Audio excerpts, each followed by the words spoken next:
पाला गया पर द्वार अकेला। अच्छा से नाची नाची कुछ करे नाची चाहिए नाची नया मुसीबत का पार अकेला छौरी के सब पसारेला नाची चाहिए देखी नया मुसीबत का पार अकेला छौरी के बाढ़ आ गया।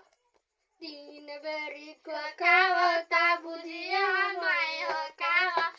छौरी के नाचिन 5 मिनट में चल जे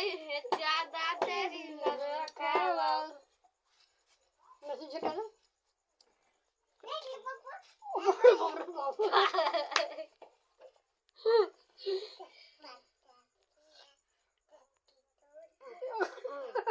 कौन वाला गाय देंगे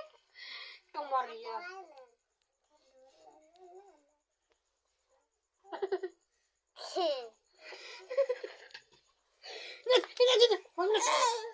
कमर करे लची लची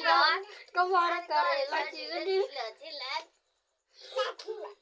तोर कमरिया पर ना जानिया छौरी गाड़ी गाड़ी जा गाड़ी गाड़ी जाइए गाड़ी गाड़ी जाए तोर कमरिया पर ना जान छौरी गाड़ी गाड़ी जा गाड़ी गाड़ी जाइए गाना पसंद ना बुखार हमरा चढ़ी जल्दी ना कर गाड़ी ना कमरिया कहीं सज धज के बनी परदेसी कमर करे लची लची लची कमर करे लची लची पानी लाते कोयला कमर करे लची लची लची आज सुना थी कूद कूद के कमर करे लची लची लची लची कमर करे लची लची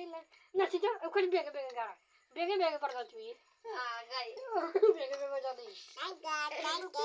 देंगे भौजी लेंगे दसरा के देंगे भौजी टेंगे भौजी लेंगे छोड़ कर दी